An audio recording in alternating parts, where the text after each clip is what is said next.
Bom dia. Bem, gente. Bom, eu vou falar um pouquinho com vocês sobre aspectos terapêuticos e fisiopatologia que a gente vai trazer um pouquinho sobre a atualização disso do Congresso. Posteriormente, o Dr. Rota vai falar para vocês sobre um pouquinho sobre aspectos terapêuticos.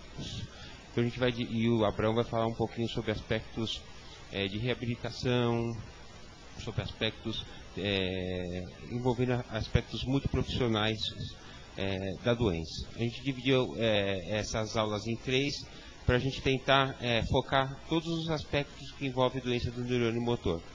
A minha parte é um pouquinho mais complicada, é um pouquinho que envolve biologia molecular, envolve os futuros de avanço, de descobrimento, de causa da doença. Então a gente vai tentar ser bastante assim, não tem como não ser específico, é um tema um pouco complicado. Eu vou tentar esmiuçar para vocês de uma maneira para vocês entenderem e vamos tentar ser bastante simples e ao mesmo tempo não tem como ser, mas vamos tentar explicar devagarzinho para vocês entenderem. Bom, a cidade de Birmingham, na Inglaterra, é a segunda cidade da Inglaterra, né? É uma cidade que mistura tanto o futurismo com uma cidade que traz a antiguidade. Por exemplo, você vê aqui assim, olha isso aqui, para vocês terem uma ideia, é um shopping, né? Olha só que essas bolinhas aqui, é um shopping futurista do lado de uma cidade, de uma igreja antiga, né? Então eles costumam misturar tudo, né? E traz uma modernidade totalmente diversificada. Bom, o Congresso é aberto, exemplificando um tema bastante importante, que fala do sistema nervoso central, chamado barreira hematoencefálica. Barreira hematoencefálica, na verdade, existe em todo ser humano, e se trata de uma barreira presente no ser humano que divide o nosso sistema nervoso central do sangue. Ela está presente em todo ser humano e ela não permite que ocorra a passagem de diversas substâncias do nosso sangue para o nosso sistema nervoso central. E ela representa ou ela determina um grande impacto para todas as doenças do nosso sistema nervoso central. Se nós formos representar nisso aqui, por exemplo, isso aqui é um desenho esquemático de nossa barreira hematoencefálica e eu vou representar isso aqui para vocês. Existem vasos que estão super justapostos e a barreira hematoencefálica ela representa uma célula grudada na outra. E ela não deixa que proteínas ou moléculas ou substâncias que não tenham, que sejam maiores que 400 Daltons, que são medidas proteicas, penetrem no nosso sistema nervoso central. Isso quer dizer o quê? Que qualquer substância, qualquer droga que seja um tamanho maior que essa, ela não penetra no nosso sistema nervoso. Então, qualquer medida terapêutica que seja tomada atualmente, se você não tiver um determinado cuidado de ser tomado para ela, que ela tenha esse tamanho, você não vai ter efetividade. E parece que ultimamente, por ter tudo isso, a gente não tem tomado esse cuidado. Pra você ter uma ideia, existe também, nessa barreira hematoencefálica, um monte de capilar, na verdade, um monte de microvasos que facilitam a absorção dessas substâncias. Então, um enovelado, vamos pensar no novelo de lã, um monte de vasos que existem para absorver essas substâncias. Se a gente der álcool, ele é absorvido, se a gente der gordura, eles absorvem com facilidade. Mas se a gente der algumas dessas substâncias, alguma dessas drogas que seja um pouquinho maior de moléculas, elas também não absorvem. E a gente tem observado que o cuidado não existe em algumas moléculas pequenas e alguns distúrbios que são refratários ao tratamento. E dentre essas doenças que são tratadas com pequenas moléculas, temos a nossa doença em questão, que tem um tratamento. Isso tem sido levado em conta. E aqui existe uma grande problema em discussão, um gasto excessivo da indústria farmacêutica na tentativa de trials, gasto excessivo no caso não só da esclerose lateral amiotrófica, mas no caso de Alzheimer, tentando formular drogas no gasto de $500 bilhão no último ano, mas utilizando pequenas moléculas que não são absorvíveis pela barreira hematoencefálica, né? E a indústria farmacológica utiliza drogas que são pequenas moléculas, mas essas pequenas moléculas já são comprovadamente não absorvíveis. Então, existe um grande viés terapêutico sem o estudo da barreira hematoencefálica. Então, a partir de agora, um grande X da questão está sendo o estudo da barreira hematoencefálica nesses trials terapêuticos, que talvez seja um futuro promissor para essas drogas que têm que ser desenvolvidas de uma molécula que seja menor, que seja ligada a proteínas, que seja mais aceita, que tenha uma melhor solubilidade para passar a nossa barreira, para penetrar o sistema nervoso central e causar um efeito terapêutico um pouco melhor. Para vocês terem uma ideia, umas drogas aprovadas pelo FDA, por exemplo, o Riluzol, né? Por exemplo, algumas outras drogas, elas têm um potencial de absorção da barreira hematoencefálica em torno de 10%, porque é uma pequena molécula, em comparação com as outras drogas. Então é um estudo que tem que ser pormenor estabelecido. Talvez o efeito terapêutico dessas medicações, talvez o resultado terapêutico seja uma deficiência de um estudo melhor do nosso próprio organismo. E aí essa questão tem que ser melhor estabelecida. Bom, falando sobre isso, vamos falar um pouquinho mais sobre um outro estudo que foi estabelecido também lá. Existe uma organela dentro do nosso próprio neurônio motor e de todas as células do nosso organismo, que é a mitocôndria. A mitocôndria é um motor de nossas células.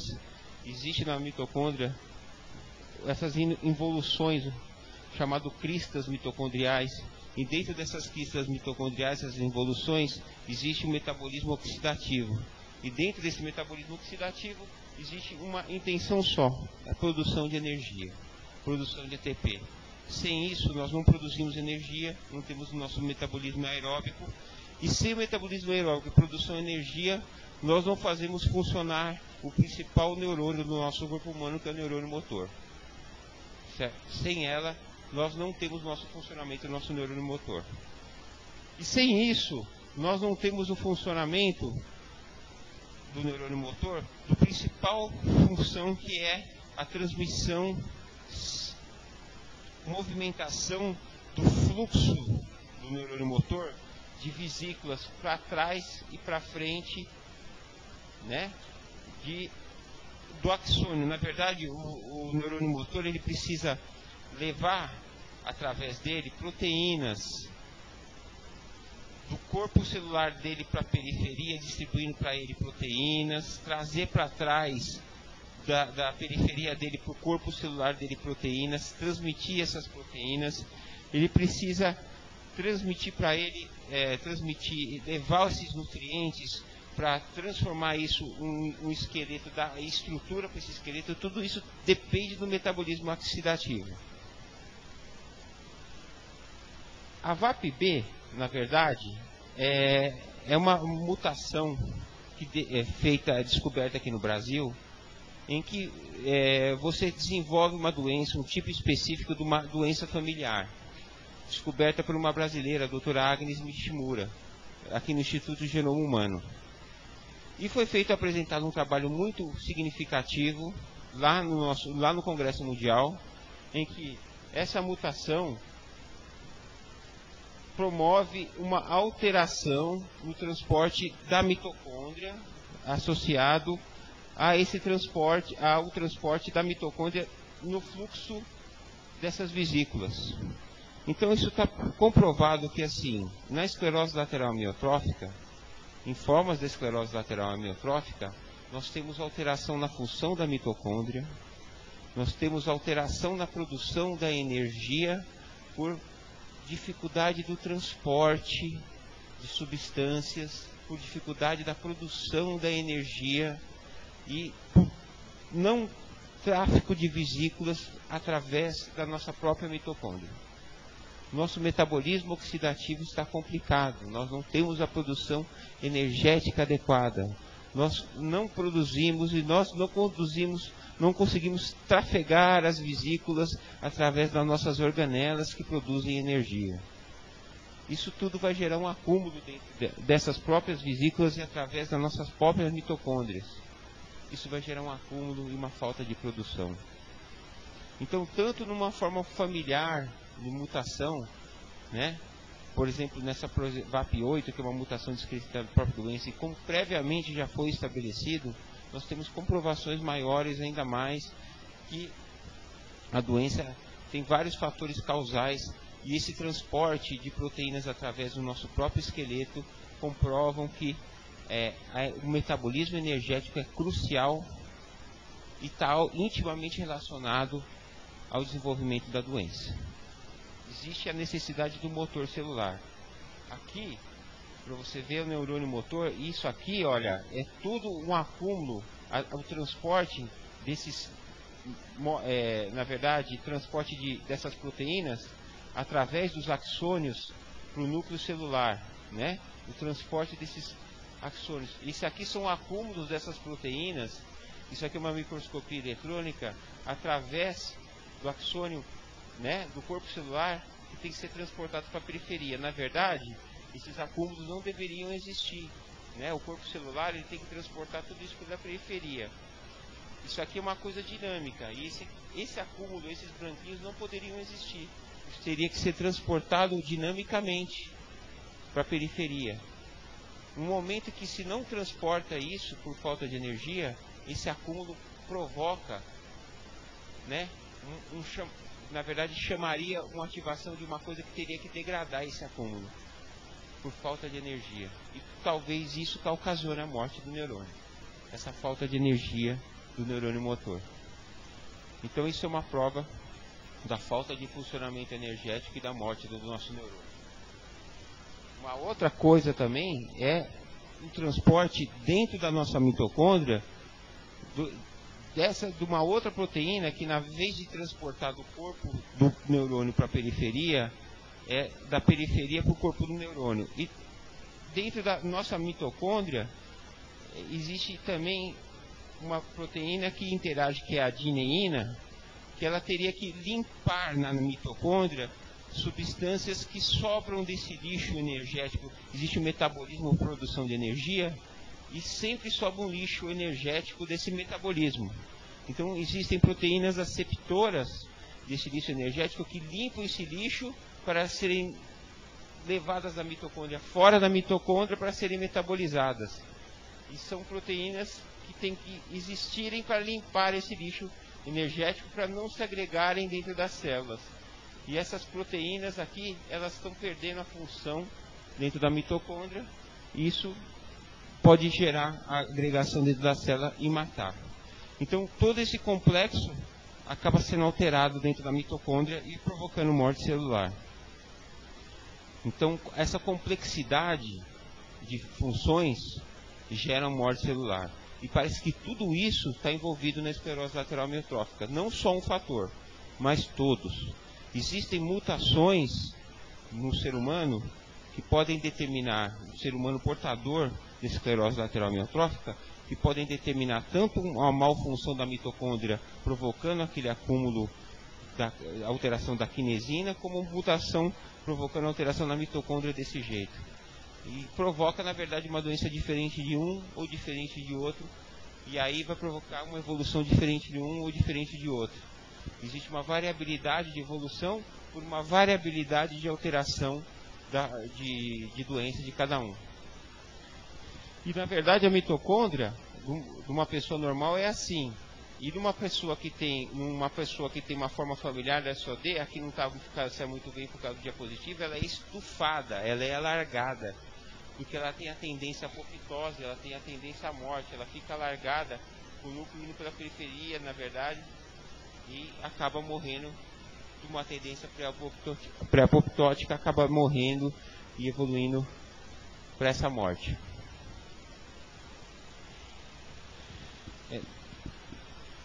Existe uma tendência mundial assim, a se tentar fazer o diagnóstico mais precoce.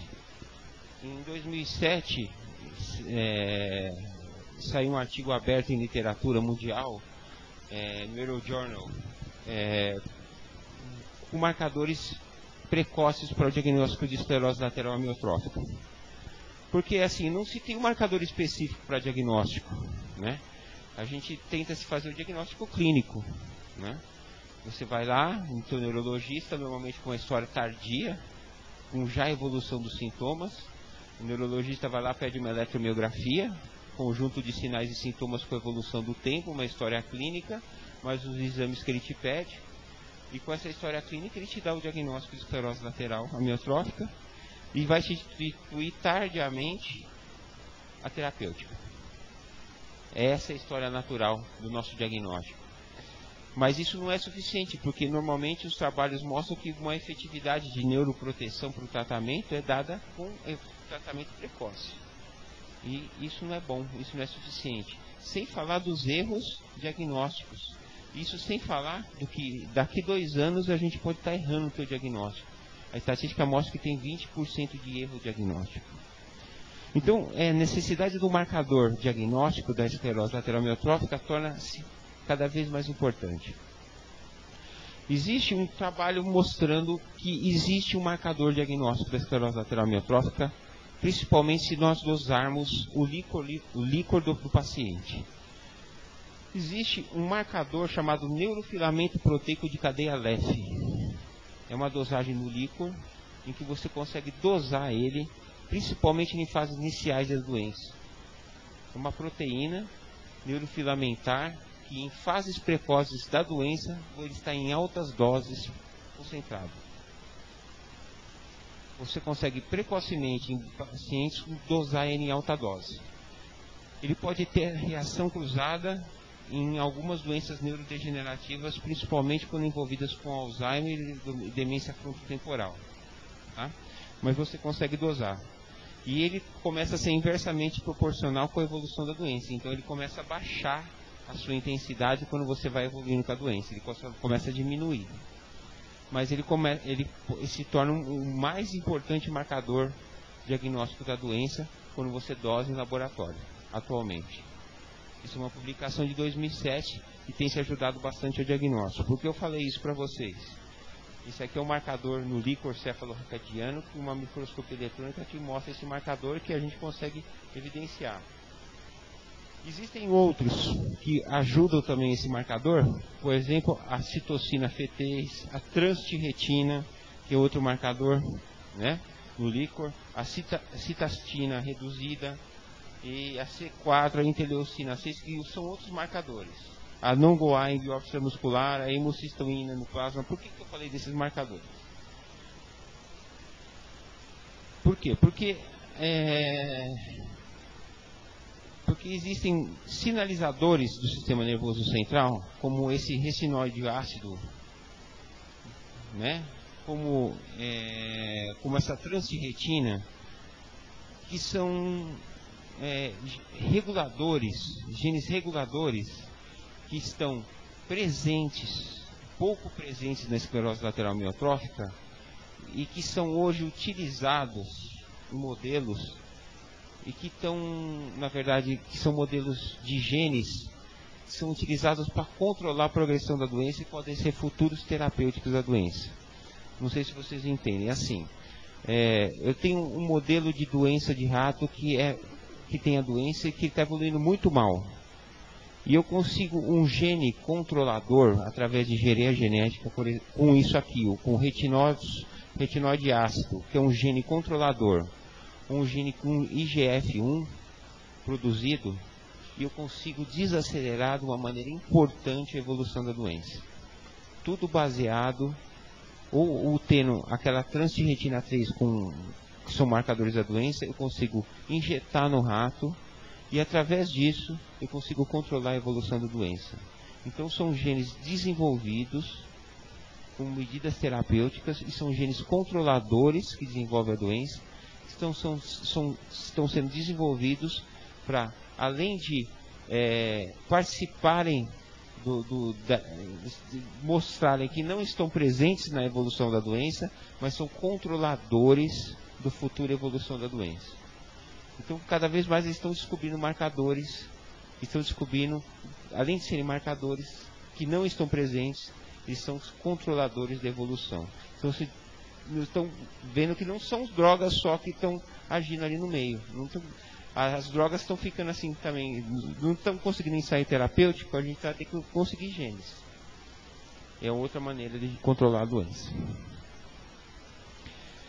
Falando sobre ensaio terapêutico um pouquinho então agora.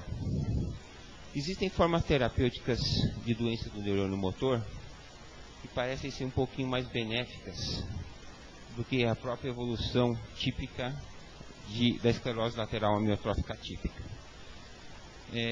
Não se fala mais só de esclerose lateral amiotrófica sensu lato. A gente hoje tem o costume de chamar de doença do neurônio motor, esclerose lateral amiotrófica, doença do neurônio motor típico paraparesia braquial, doença do neurônio motor paraplegia plural, ou tipos diferentes, né? Homem barril, ou paraparesia braquial, ou doença de Hirayama. Existem formas diferentes de doença do neurônio motor. E cada síndrome dessa tem uma evolução diferente. Porque as causas são diferentes. Cada causa diferente gera uma evolução diferente. E existem trabalhos publicados e mostrados no Congresso que mostram uma sobrevida superior.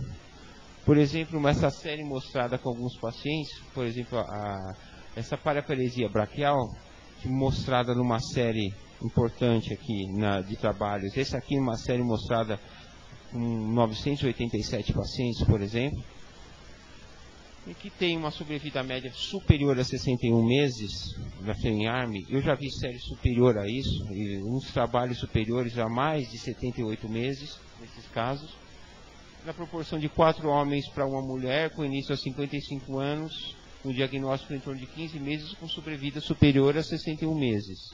No caso de envolvimento de uma paraparesia plural, uma outra série com uma sobrevida superior a 69 meses, na proporção de 3 homens para uma mulher, com início de 52 meses.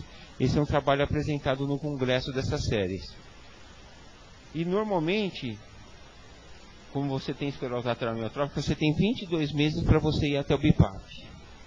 E nesses casos, numa paraparesia braquial, numa paraparesia plural, você demora 52 meses para você ir ao BIPAP. São fases benignas de uma doença. São subtipos de doença do neurônio motor diferente. Eles mostraram tipos diferentes de envolvimento. Por exemplo, atrofia muscular espinhal, que é a forma em que você não tem envolvimento do neurônio motor superior, você não tem hiperreflexia, você não tem espasticidade, né? Normalmente uma evolução mais longa da doença, 20 a 30% dos casos, você chega até 20, 30 anos de evolução, né? 20 por 5% nessa série, em que participaram normalmente 230 pacientes nessa série mostrada, a sobrevida acima de 50 meses, início tardio, com predominância do sexo masculino, 25% desenvolveu foi para gastrostomia endoscópica, 30% com ventilação não invasiva e predominância do segundo neurônio motor. Esse é o caso, por exemplo, que pertence ao Stephen Hawking, né? Que tem uma evolução bem longa. Existe a atrofia lateral primária, a esclerose lateral primária, que é aquela doença em que você tem uma predominância do neurônio motor superior, em que você tem só espasticidade, com pouca atrofia, né? É uma evolução bem longa do quadro. Normalmente é uma doença que evolui bem lentamente, com uma evolução bem arrastada. Nós temos essa doença, e comparativamente nós temos uma doença chamada paraparesia espástica hereditária, que é uma doença que só comete os membros inferiores e que você costuma cursar com uma marcha bem espástica. E essa a esclerose lateral primária é uma forma de doença do neurônio motor que pode muitas vezes evoluir para uma forma de esclerose lateral amiotrófica em que você predomina sintomas de espasticidade. E muitas vezes o quadro é sobreposto. Então ele pode cursar com espasticidade de membro inferior e ser uma esclerose lateral primária. E chega para nós de consultório e a gente não sabe o que falar para ele, para o paciente. Se ele vai ter uma paraparesia espástica, que o quadro é muito benigno, ele vai ficar com isso o resto da vida dele, ou se ele vai desenvolver uma esclerose lateral primária ou até evoluir para uma esclerose lateral amiotrófica. Então apresentou-se um trabalho mostrando quais são os métodos para diferenciar uma esclerose lateral primária de uma paraparesia espástica hereditária. Quais são as dicas para a gente diagnosticar de uma forma mais precoce. E as dicas mais precoces a gente já sabia qual que era, eu já sabia qual que era, mas eles acabaram confirmando que é o teste do DNA, que é a coisa mais simples que tem que se fazer. Hoje é o que a gente faz aqui, que a gente consegue dosar o DNA na paraparesia espástica, que é a dosagem da atalastina, espastina e HSP, que é o DNA que a gente faz aqui na USP, e normalmente pela voz disartrofônica, que na paraparesia espástica a gente consegue determinar o DNA dessas pessoas. Então é um outro trabalho clínico que se mostrou com bastante importância. Na verdade, o envolvimento bulbar é bastante importante na paraparesia espástica e normalmente a gente costuma com isso. Um outro acompanhamento de 1997 a 2005 na esclerose lateral amiotrófica, com um dado bastante importante, mostrou que no 82% de todos os pacientes com esclerose lateral amiotrófica morrem de complicações respiratórias. É a principal causa de morte disso. Então o problema respiratório é o principal foco de ser atacado. E que em trabalhos, 20% dos pacientes europeus evoluem para traqueostomia. Todos fazem traqueostomia. 6,6% dos casos, 20% dos outros. E traqueostomia e BiPAP não quer dizer morte. Quer dizer, às vezes, muito qualidade de vida. Isso não quer dizer morte. É uma coisa importante. Muitas vezes isso quer dizer qualidade de vida. Então a gente não pode dizer que isso seja correlação com óbito, com nada. É uma correlação no trabalho positiva. Uma outra sessão importante que eu quero levar para vocês é que, assim, diagnósticos precoces a gente pode fazer de várias maneiras. E estudos de imagem vêm aí para ajudar a gente bastante. Existem hoje, na literatura, vários métodos de a gente fazer diagnóstico e a gente saber como a gente faz diagnóstico.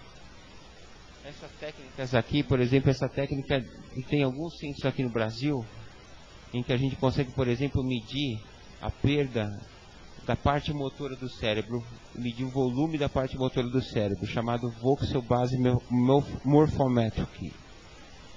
A gente sabe que o córtex motor é o córtex frontobasal ou o córtex motor primário.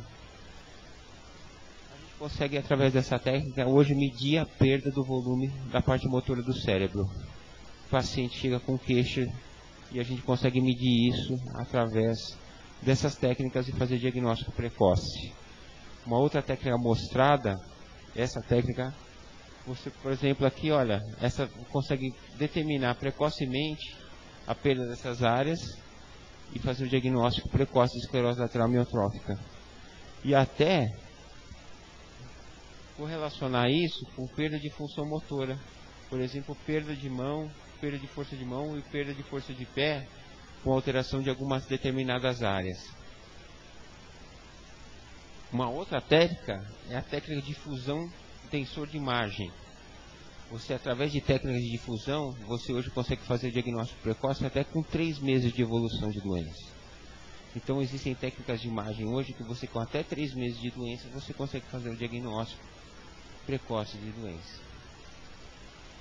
Então não está difícil fazer diagnóstico hoje de esclerose lateral amiotrófica se você tem todo o aparato desse na mão, né? Além disso, existem técnicas de eletromiografia que podem ser medidas para você contar a evolução da doença. Existe uma técnica chamada MUNI, que você conta a perda das unidades motoras. E uma outra, que você utiliza os eletrodos de superfície por minuto para contar a perda por minuto por disparo, chamado MUNIX. Não vale a pena falar que é uma aula de eletromiografia, mas são utilizadas também para a perda das unidades motoras. São técnicas evolutivas que servem para diagnóstico e para acompanhamento, que parecem ser bastante promissoras e vão ser utilizadas no futuro aí, como futuro promissor, né, para a gente gerar um acompanhamento, né. O diagnóstico vai ficar cada vez mais fácil, né, com essas técnicas, e vai ficar o acompanhamento está ficando cada vez mais específico e mais especializado.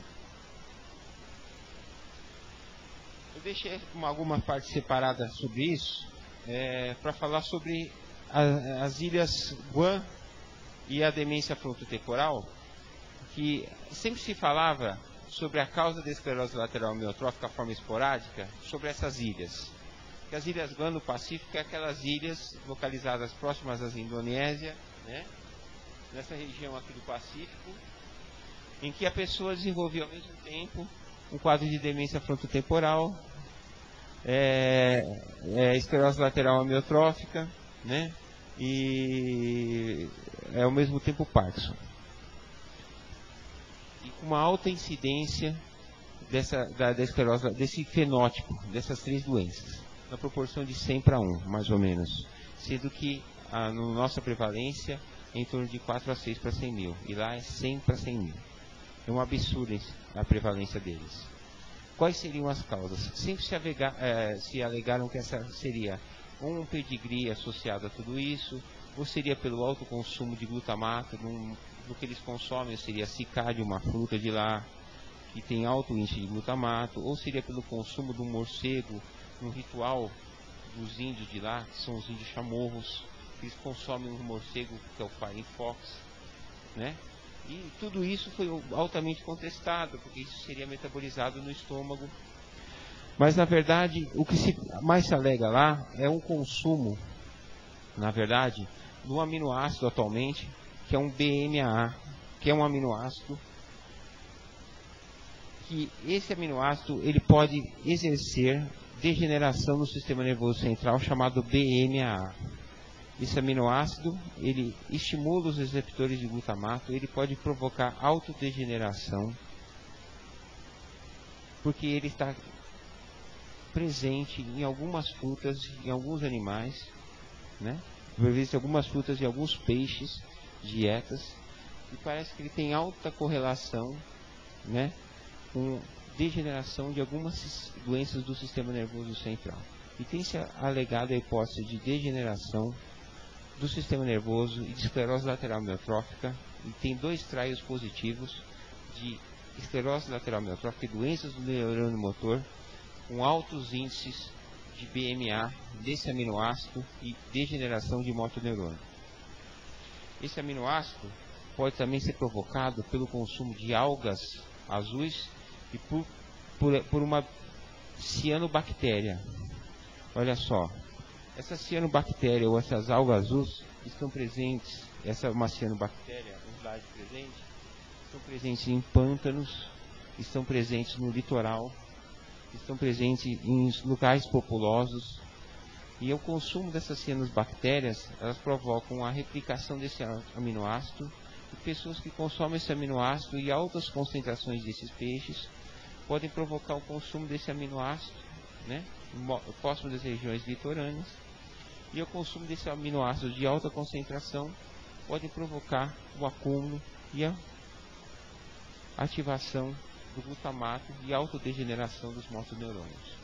Então essa hipótese foi advogada no Congresso e parece ser uma futura causa, uma futura possível causa da esclerose lateral amiotrófica, a presença desse aminoácido como causal da esclerose lateral amiotrófica, e essa hipótese está sendo bem questionada. Existe uma proteína que é uma proteína chamada TAP43, também, como futuro causal. Essa proteína é uma proteína que existe no núcleo do neurônio motor. Ela é uma proteína que ela codifica uma mensagem do núcleo para o citoplasma.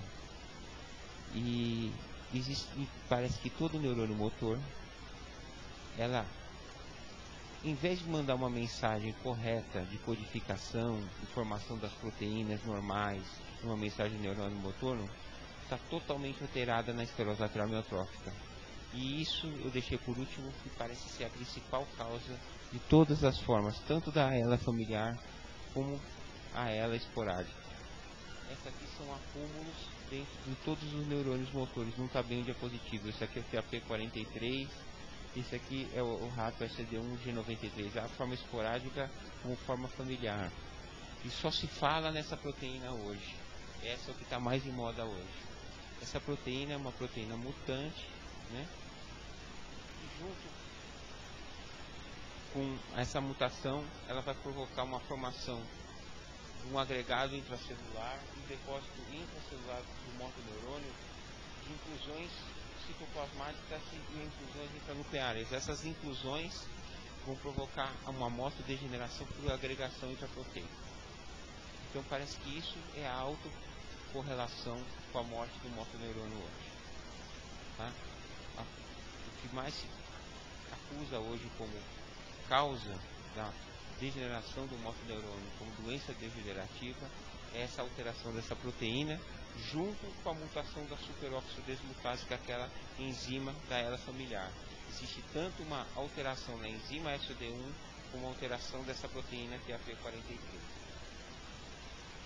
Na verdade, esse aqui é um outro motoneurônio com a alteração da SOD1, né? E a alteração da TAP43, que é uma alteração genética, mostrando aqui. Isso aqui é a alteração do slide que mostra a alteração do DNA, da banda de DNA, 43, e também a ligação da TAP43 com as causas demenciais. Esses genes existem, se você for estudar uma alteração genética, se a gente for alteração, se a gente for mostrar um pouco da alteração genética, da esclerose lateral amiotrófica, existe o SNP. Se a gente for mostrar um pouco da alteração genética, o SNP, o que é esse SNP aqui? Vamos estudar o perfil genético de um monte de pessoas que têm esclerose lateral amiotrófica, né? E aí você vai estudar o perfil genético de um monte de gente que tem forma esporádica de esclerose lateral amiotrófica. E eles viram coincidências dentro do DNA de quem tem esclerose lateral amiotrófica. E das coincidências de pessoas que têm esclerose lateral amiotrófica, eles viram genes que são protetores ou que mostram melhor evolução, tá? De quem tem esclerose lateral amiotrófica, que conferem melhor proteção para quem tem esclerose lateral amiotrófica. Dentre eles é esse SNP, que é uma variação do perfil genético humano. Então, o SNP no genoma confere melhor sobrevida, e foi um trabalho bastante importante mutado. Foi feito na população da Polônia, população da Holanda, população da Inglaterra, 1.825 indivíduos, e o perfil do SNP, por isso que é importante tanto a gente produção do nosso banco de DNA aqui no Brasil, que é uma coisa que a gente tenta fazer tanto no nosso ambulatório, ao Instituto, a avaliação do DNA, o perfil genético, tanto na forma esporádica como na forma familiar, é conferir o estudo genético dos nossos pacientes, é predispor, é saber o perfil genético da nossa população, é saber que tanto a introdução do gene que futuramente a gente pode fazer para controlar uma doença, mas é também saber que o perfil genético, o controle de uma população, pode segurar a evolução de uma doença. Então o SNP, ele, por exemplo, dá a um indivíduo mais 2 anos de sobrevida do que uma população normal. É um estudo populacional bem feito. E é como eu falei para vocês, é que aquela TAP, aquela proteína que faz acumular um monte de coisa dentro do núcleo que mata o neurônio. Antes a gente tinha essa enzima, sabia que a SOD1 aqui era aquela enzima que estava alterada na forma familiar e acumulava radical livre e matava a célula. Eu não tinha uma enzima que funcionava, não metabolizava direito, e acumulava radical livre e matava a célula. Antes a gente achava que ela só fazia isso. E pronto, matava a célula, era só isso. Mentira, a gente estava totalmente enganado. Cada vez a gente sabe menos. Porque ela, além disso, ela pode fazer várias coisas. Ela pode agregar proteína, ela pode funcionar de um jeito errado e acumular zinco e cobre, se autoconformar de uma forma totalmente aberrante e provocar agregado proteico também, né? E ela também formar esses agregados de ubiquitina em qualquer parte da célula. Ela pode ter expressão dentro da mitocôndria e fazer funcionar errado a mitocôndria. E ela pode se ligar com aquela proteína EP43.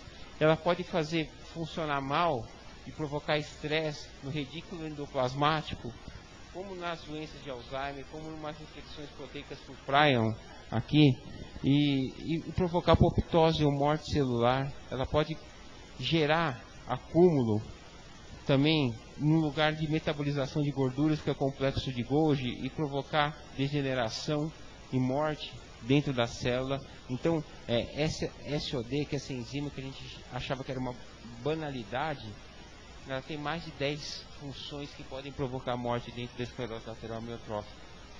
Então, a gente sabe que o estudo, que era simples, passa a ser muito mais complicado. Então, uma mutação da SOD, existem mais de 100 mutações da SOD que podem provocar a doença. Existem mais de 10 funções da SOD dentro do neurônio. Existem mais a ligação com essa proteína que pode causar morte. Então a gente não pode achar que simplesmente isso é simples para causar uma morte do neurônio motor. A coisa é muito mais complicada do que a gente pensa. Então a doença cada vez mais é multifacetada na sua etiopatogenia. Está sendo difícil a gente saber tudo isso. Aí depende muito mais da gente saber controlar a nossa biologia molecular, gente. A gente vai ter que cada vez mais se aprofundar na nossa variação gênica, no nosso perfil de DNA, para saber entender mais um pouquinho da nossa biologia molecular, para saber controlar a autodegeneração da nossa célula, né? A gente está caminhando cada vez mais para isso, para saber potencialmente controlar a nossa própria evolução, tá? Por isso que tem a importância da nossa codificação genética para esse tipo de evolução. Então, saber um pouquinho mais sobre isso e entender um pouco mais sobre a gente mesmo. Bom, e também a importância em todas as formas genéticas, tanto na forma comum da esclerose lateral amiotrófica, como em todas as outras formas de doença. E também, ela tem importância em todas as formas de transporte. Aqui, por exemplo, a SOD no transporte de organelas para fora, para dentro da célula. É um outro exemplo da SOD. E aqui é um exemplo da SOD na dineína, que é no transporte da célula, quer dizer, ela é o exemplo, mais um exemplo da SOD, mostrando a importância na mutação no transporte da SOD. Bom, é um pouquinho complicado, mas é isso aí que eu queria passar para vocês, e aí eu estou pronto para dúvidas.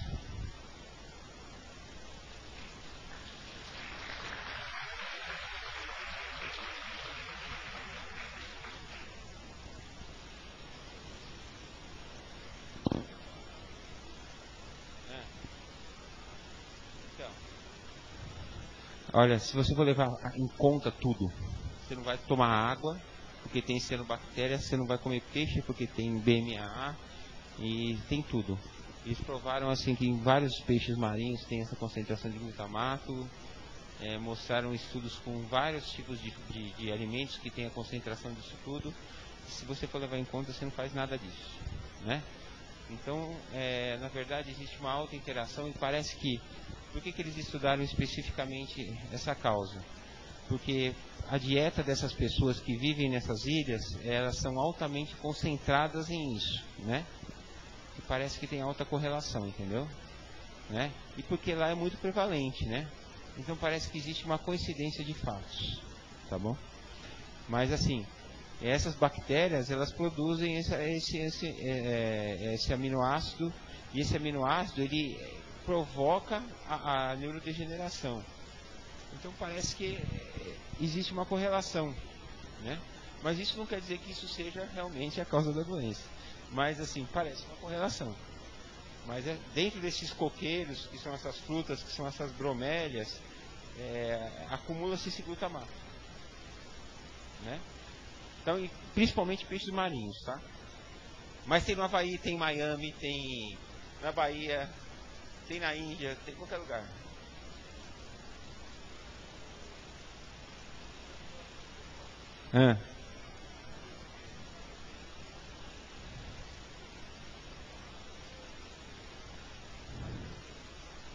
O aginomoto, o glutamato tem. O nosso amigo aqui está querendo saber se o diagnóstico precoce ajudaria no quê? E o aginomoto tem glutamato, né? Na verdade tem, mas a gente metaboliza. Ele direto, né? E outra coisa, mas a gente não pode esquecer, lembra que eu falei, primeiro conceito, barreira hematocefálica, cai aqui, a gente metaboliza, ele não passa no sistema nervoso porque ele é macromolécula. Então acabou o problema, entendeu? A gente não absorve, né? O glutamato no sistema nervoso central. A gente tem, o glutamato ele está presente no nosso sistema nervoso central de uma forma abundante. Ele é endógeno. Nada que a gente consome é a mais. Esse que a gente consome não é o que provoca, tá? O que provoca a nossa doença ele está endógeno, tá?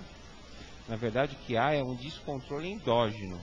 Porque o que a gente absorve não passa no sistema nervoso central por causa dessa barreira, tá bom? Então o endógeno, o exógeno não tem problema. E assim, o diagnóstico precoce é principalmente por causa da terapêutica precoce, né? A gente sabe em estudos, por exemplo, do Riluzol, a eficácia do Riluzol para neuroproteção, apesar de ser pequena, ela é boa nos primeiros 6 meses. É melhor do que dos 6 meses a 1 ano. Então a importância de você ter um diagnóstico precoce está aí. É importante você fazer uma fisioterapia precoce para você instituir logo esse tratamento para você diminuir a velocidade de progressão precocemente, né? Tudo é precoce, tudo que é precoce gera uma sobrevida maior, né? Nessa doença. Tudo que você conseguir segurar precocemente, você vai gerar uma melhor qualidade de vida, vai gerar uma melhor evolução, né? A gente sabe que tudo que é, na verdade essa doença se baseia num tripé básico de nutrição, respiração, medicação e preservação, né? Vamos dizer assim. Se você conseguir fazer tudo precocemente, a evolução tendenciosamente vai ser melhor, né? Então o diagnóstico precoce é básico, né? Então com esses métodos de imagem que estão evoluindo, com esses métodos de acompanhamento, o diagnóstico precoce está sendo mais fácil, né? Então eu acho que é muito importante isso. E esses métodos estão ajudando a gente, né? Agora, esses métodos de fisiopatogenia que eu mostrei aqui, na verdade estão aí para elucidar uma maneira da gente conseguir desenvolver um modelo terapêutico, né? Porque a gente tem que estabelecer uma maneira de bloquear a evolução, né? Porque a gente tem que saber a causa principal que faz a doença, a cascata de degeneração. Porque a doença começa, mas ela evolui numa degeneração. Então a gente tem que saber a causa da degeneração progressiva. E parece que atualmente o que causa a degeneração progressiva é essa de TAP43 e a SOD descontrolada. É a causa que está mais comumente associada. Como causa esporádica principal. Só que existem outras tantas aí, porque existem doenças diferentes dentro do neurônio motor, né? Não, só que assim, por exemplo, existem doenças diferentes dentro do neurônio motor. Existem doenças do neurônio motor, esclerose lateral amiotrófica característica, mas existe a paraparesia braquial, existe a paraparesia plural, existe a doença de Hirayama, existem outras doenças que são causas diferentes, que têm causas diferentes dentro do motoneurônio. Que são totalmente diferentes. E a gente tem causas diferentes. Então a gente tem que saber diferenciar uma do outro. É muito complicado.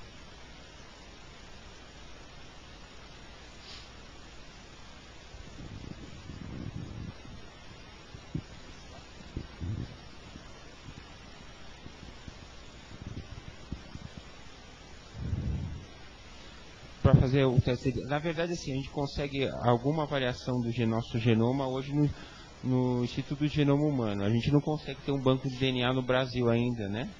Mas a evolução está sendo para a gente conseguir futuramente conseguir fazer isso, tá? No nosso ambulatório a gente já consegue fazer algumas avaliações genéticas já. Consegue. No nosso ambulatório a gente já faz alguns já. Não, a gente solicita. Não, a gente solicita conforme o tipo clínico do paciente, a gente já solicita pelo fenótipo, pela característica clínica do paciente, a necessidade, né? A gente já solicita no ambulatório. É que a gente não tem um banco de DNA no Brasil ainda, né? Isso não é uma realidade, primeiro, pelo custo, né? Porque o Brasil não paga. Segundo, não tem vontade ainda. Eu acho que falta vontade disso no Brasil. Mas se a gente conseguir isso um dia, vai ser vontade. Vai dar para fazer. Né?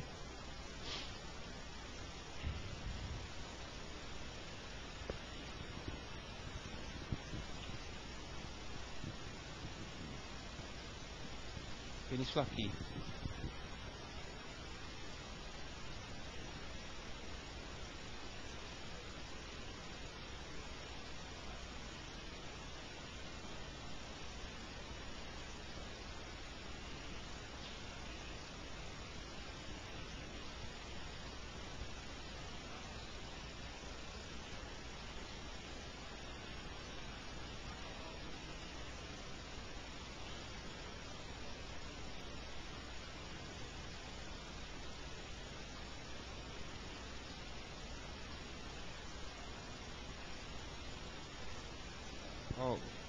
Com relação a metais pesados, o que pode provocar motodegeneração, eu conheço é chumbo e mercúrio. Chumbo e mercúrio. Chumbo e mercúrio. É.